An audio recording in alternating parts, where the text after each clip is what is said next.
नमस्कार दोस्तों, स्वागत करती हूँ आपका अपने चैनल सरस्वती टीचर्स क्लासेस में। तो यूपी जेट की तैयारी शुरू हो चुकी है। मैं आपको पूरा डीपली बताऊंगी ताकि आपको कहीं कोई प्रॉब्लम ना हो। आज हम रस पढ़ेंगे। इससे 4 या 5 नंबर पक्के आते हैं। रस में कौन कौन से क्वेश्चन पूछे जाते हैं और कौन कौन से क्वेश्चन नहीं पूछे जाते हैं, सब बताऊँगी। तो स्टार्ट करते हैं रस के चैप्टर। तो रस हमेशा क्वेश्चन बनाता है और बहुत ही क्वेश्चन बनाता है। इसमें बच्चे छोड़ आते हैं। तो यहाँ पर हम बात करें रस की, तो इसके कॉन्सेप्ट को आप जानिएगा कि क्या होता है। तो रस के जो है वो 4 कॉन्सेप्ट आपको बताऊंगी। यहाँ से हमेशा क्वेश्चन बनते हैं। तो रस क्या है, बहुत इम्पोर्टेंट है। तो काव्य की आत्मा किसे कहते हैं, पहला ये क्वेश्चन यही बनता है। और उसमें आपको सारी चीज़ें ऑप्शन में दे देता है, अलंकार भी देता है। तो बच्चे अलंकार को ही क्या करते हैं, मार के चले आते हैं। तो पहला है हमारा कि काव्य की आत्मा को क्या कहा जाता है। तो काव्य की आत्मा को हम रस कहते हैं, यानी कि हम इसे रस कहते हैं। अब इसका शाब्दिक अर्थ क्या है, तो यहाँ पे दिया है आनंद। शाब्दिक अर्थ इसका आनंद दिया है। जब भी हम काव्य पढ़ते हैं तो आनंद की क्या होती है, अनुभूति होती है। क्या होती है, अनुभूति होती है। आनंद की अनुभूति को हम रस का परिभाषा के तौर पे मानते हैं।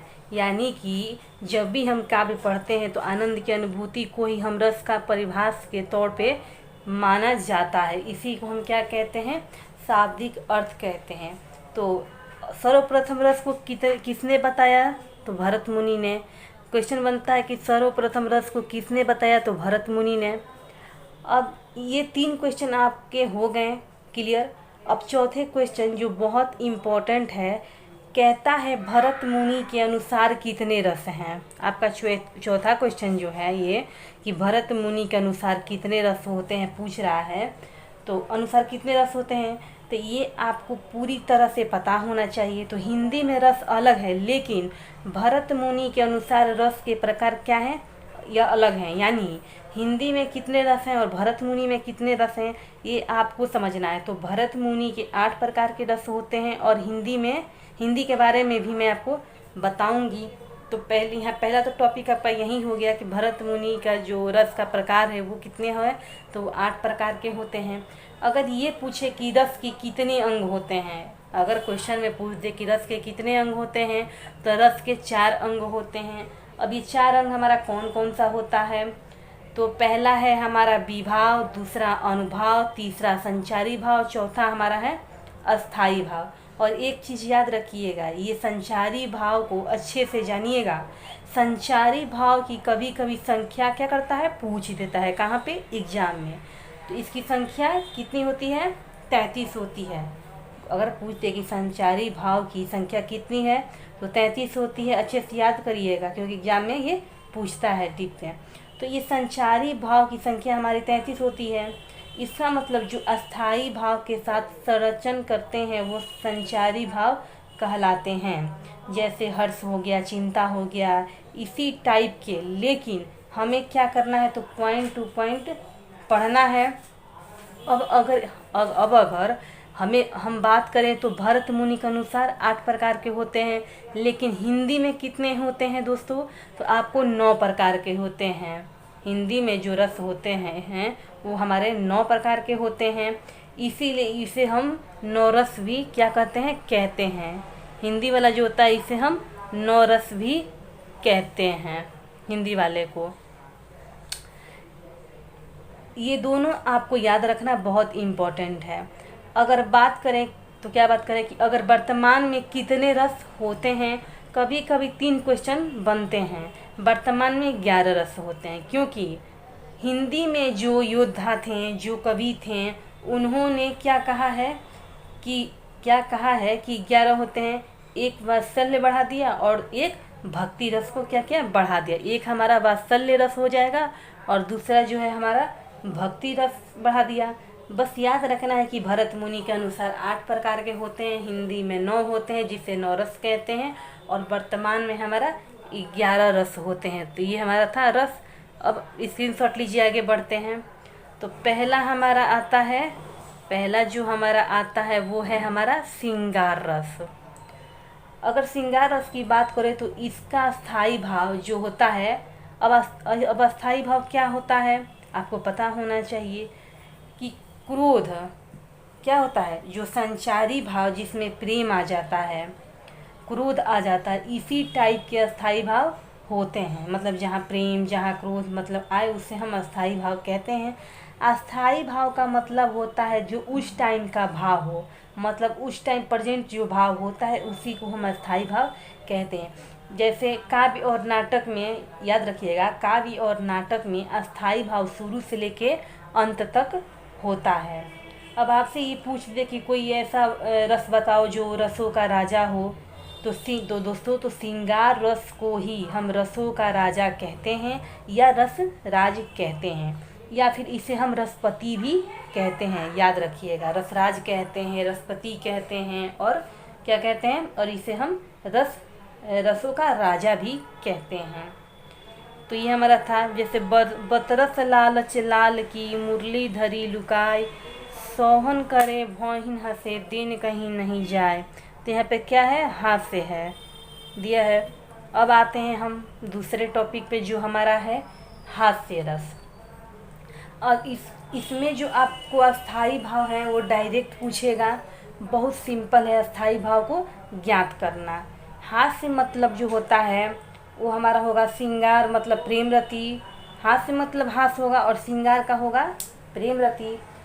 जैसे देखिए यहाँ पे वेशभूषा वाणी आदि को विकृत देखकर मन प्रसन्न होना ही हास्य रस है। मतलब वेशभूषा को देखकर किसी का मजाक उड़ाया जाए तो ये क्या है, हमारा हास्य रस है। जैसे बुरे समय को देखकर गंजे तू क्यों रोए, किसी भी हालत में तेरा बाल न बाका होए। इसका एग्जाम्पल है, बुरे समय को देखकर गंजे तू क्यों रोए, किसी भी हालत में तेरा बाल न बाका होए।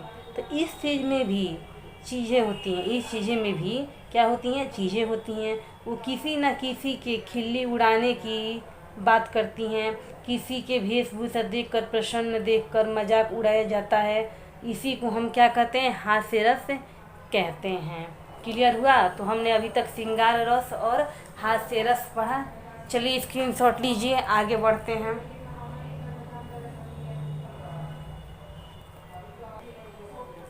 तो तीसरा टॉपिक है हमारा करुण रस। अगर करुण रस की बात करें तो ये बहुत इम्पॉर्टेंट है। देखो, शांत रस की भी बहुत अस्थाई भाव पूछा जाता है, वो भी मैं बताऊंगी आपको बाद में।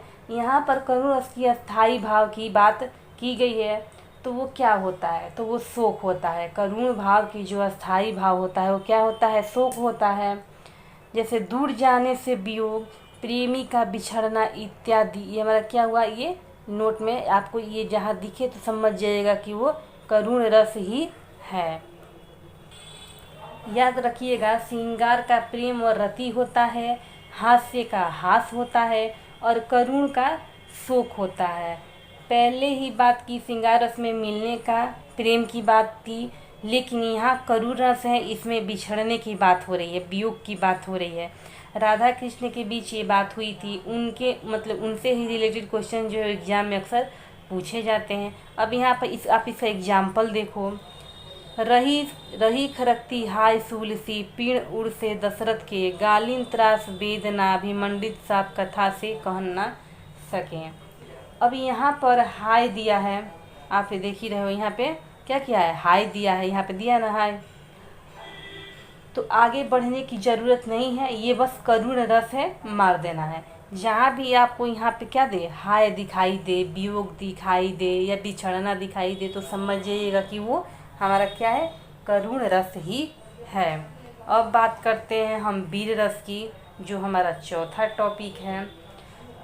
तो वीर रस का जो है वो स्थायी भाव होता है उत्साह। अब हम बात करें जैसे किसी भी योद्धा का ले लो, या किसी भी जैसे महाराणा प्रताप का ले लो, या रानी लक्ष्मीबाई का ले लो, ठीक है। अगर हम बोले कि, अगर मैं बोलूं कि बूंदे लेहर बोलो कि मुँह से हमने सुनी कहानी थी, खूब लड़ी मर्दानी वो तो झांसी वाली रानी थी। अगर मैं इस की बात करूं तो ये वीर रस है। अगर मैं इस मर्दानी की बात करूं तो ये ना योद्धा है ना योधी है, ये तो क्या है हमारा वीर रस की बात है। ये बात करता है, इसमें हमें क्या प्रकट हो रहा है, इस एग्जाम्पल में हमें इसे पढ़ने पर क्या प्राप्त हो रहा है, तो हमें वीर रस की प्राप्ति हो रही है, यानी कि इसमें उत्साह का दे रहा है। तो ये हमारा कौन सा हो गया, वीर रस हुआ। चलिए स्क्रीनशॉट लीजिए, तब मैं आगे बढ़ती हूँ। 5वां नंबर है हमारा शांत रस। अब यहाँ शांत रस, अब यहाँ बात करते हैं अस्थाई भाव का, तो क्या होगा, तो यहाँ इसका अस्थाई भाव है वो निर्वेद होगा। शांत का अस्थाई भाव जो है वो निर्वेद होगा। इसका अस्थाई भाव निर्वेद यानी कि उदासीनता, इसका निर्वेद का मतलब होता है उदासीनता। इसका मतलब लैक ऑफ क्या होता है, हैप्पीनेस, मोक्ष और अध्यात्म की भावना से जिस रस की उत्पत्ति होती है शांति रस कहलाता है। मोक्ष का नाम हो, शांत का नाम हो या फिर कोई परमात्मा का नाम हो तो वो हमारा शांत रस होगा। जैसे एग्जाम्पल देखिए, जब मैं था तब हरि नहीं, अब हरि मैं नाही, सब अंधियारा मिट गया, दीपक देखा माही। तो इसमें क्या कर रहा है कि जब हरि था तब मैं नहीं, जब मैं था तब हरि नहीं। तो इससे क्लियर होता है कि हमारा शांत रस है। अब बात करते हैं हम भक्ति रस का, कि भक्ति रस में क्या है। तो अब भक्ति रस में क्या होता है, तो श्रृंगार में हमारा रति होता है, श्रृंगार रस का जो अस्थाई भाव होता है वो रति होता है। और भक्ति रस में जो अस्थाई भाव होता है वो हमारा देवरति होता है या अनुराग, देवरति। अब देवरति क्या होता है, तो ईश्वर के प्रति प्रेम और अनुराग को ही देवरति कहते हैं। मतलब ईश्वर के प्रति जो हमारा प्रेम, विश्वास, अनुराग है उसी को हम देवरति कहते हैं। जैसे हमारा एग्जाम्पल यहाँ पे दिया है, आप देखो, राम जपू राम जपू राम जपू बाबरे, घोर भव निर्निधि नाम निज नावरे। अगर राधा के नाम आए या फिर कृष्ण के नाम आए या फिर मीरा का नाम आए और वो रस में डूबा हुआ हो तो वो हमारा भक्ति रस होता है। क्लियर। भक्ति रस का जो है वो हमारा अस्थाई भाव होगा आपका देवरति और श्रृंगार का होगा रति। क्लियर।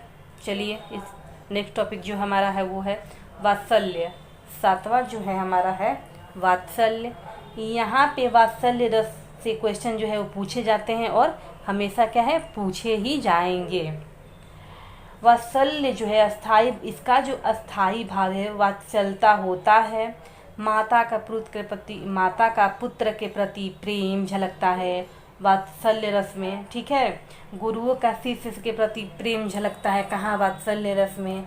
या फिर बड़े भाई का छोटे भाई के प्रति स्नेह जो है वो किसमें झलकता है, वात्सल्य रस में ही झलकता है। अगर इसका एग्जाम्पल हम पढ़ें तो किलकत कान्हा घूट रून आवत, मन मन कनक नंद के आंगन बीमम पकड़िए आवत। मतलब किलकत कान्हा घुटरून आवत, मनी मय कनक नंद के आंगन बिम्बन पकड़िए आवत। एग्जाम्पल दिया है यहाँ पे। अगर बिम्ब पकड़ने के लिए दौड़ता है बच्चा तो और घुटरून चलता है, इसमें कौन सा रस है, तो वात्सल्य रस है। ठीक। बिम्ब पकड़ने के लिए दौड़ रहा है, कैसे, घुटरून चलता है, तो इसमें हमारा वात्सल्य रस है। ठीक है। तो स्क्रीनशॉट लीजिए, नेक्स्ट आगे बढ़ते हैं। अब बात करते हैं हम 8वें नंबर पे है विभत्स रस। 8वां रस है हमारा तो जुगुप्सा, घृणा, ये क्या है हमारा, इसका अस्थाई भाव है। विभत्स जो है वो 50 बार पूछा जा चुका है, क्वेश्चन में हर बार आता है। तो दोस्तों जुगुप्सा का मतलब होता है घृणा होता है, जुगुप्सा का मतलब होता है घृणा होता है। जैसे आप यहाँ पे एग्जाम्पल देखो तो सिर पर बैठो काग, आँख दो खात निकासत, खींच जीवही स्याही अति आनंद उर घावत। यहाँ पर आँख जो है क्या है, निकालने की बात होती है, मतलब बदला लेने की बात आए, मतलब आँख निकालने का मतलब क्या है, बदला है।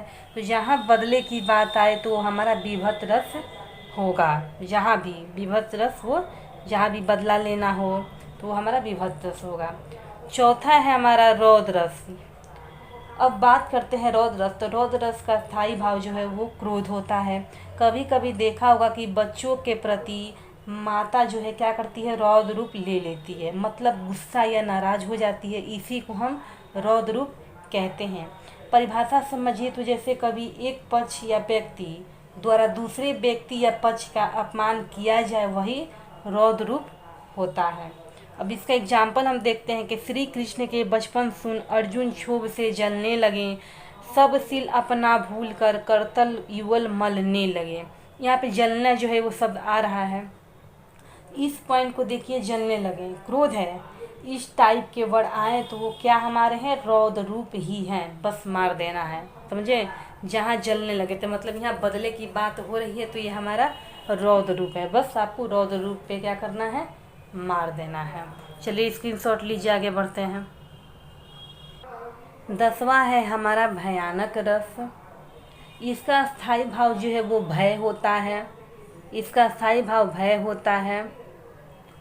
अखिल यौवन के रंग उभार, हटियों के हिलाते कंकाल, कंचों के चिकने काले बाल, केचुली कंस सिवास।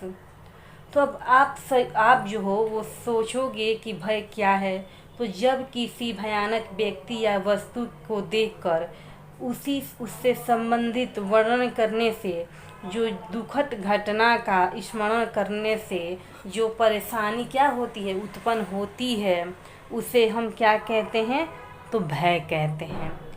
जैसे किसी भी मतलब भयानक जो व्यक्ति हो या फिर वस्तु हो, उसे देखकर आप उसके बारे में वर्णन करते हैं, या फिर किसी दुखद घटना का आप वर्णन करते हैं, तो वर्णन करने के बाद जो आपको परेशानी होती है, जो आपको परेशानी से उत्पन्न जो भय उत्पन्न होती है, उसी को हम क्या कहते हैं, भय कहते हैं। जैसे आप इसका एग्जाम्पल अभी भी हमने पढ़ा है, तो भयानक से कोई क्वेश्चन नहीं आता, फिर भी मैंने आपको क्या किया, बता दिया। भयानक से जो है कभी कोई क्वेश्चन नहीं पूछता है, लेकिन फिर भी मैंने आपको बता दिया, क्योंकि हमें पूरी जानकारी चाहिए। अब बात करते हैं 11वां, जो हमारा अद्भुत रस है। इसका स्थायी भाव जो है वो विस्मय होता है और आश्चर्य होता है। अद्भुत रस का विस्मय या फिर आश्चर्य होता है। देख यशोदा शिशु के मुख में सफल विश्व की माया, क्षण भर को वह बनी अचेतन, हिल न सकी कोमल माया। तो यहाँ पे जो एग्जाम्पल है, यशोदा जो है वो अपने बच्चे के मुंह में पूरा विश्व का क्या कर रही हैं, परछाई जो है वो देख रही हैं। जैसे वह मुंह खोला, यशोदा जो है अपने बच्चे के मुंह में क्या की, जब उसने मुंह खोला तो उसके मुंह में क्या की, पूरा परछाई देख ली, जैसे उसने मुंह खोला। तो इस काया को उस टाइम में क्या किए, कोई हिला ना सका, बहुत छोटा क्षण था। इसी टाइप के वर्ड जो है उसका मतलब जो है आपको नहीं समझना है, बस जहाँ आए अद्भुत रस, विमर्श, आश्चर्य, तो बस आपको क्या करना है, अद्भुत रस पे ही आपको मार देना है, बस। तो ये था आज हमारा रस। तो अगर आपको हमारा वीडियो अच्छा लगा हो तो ज़्यादा से ज़्यादा शेयर और सब्सक्राइब करें। तो मिलते हैं आपसे नेक्स्ट वीडियो में, तब तक के लिए धन्यवाद।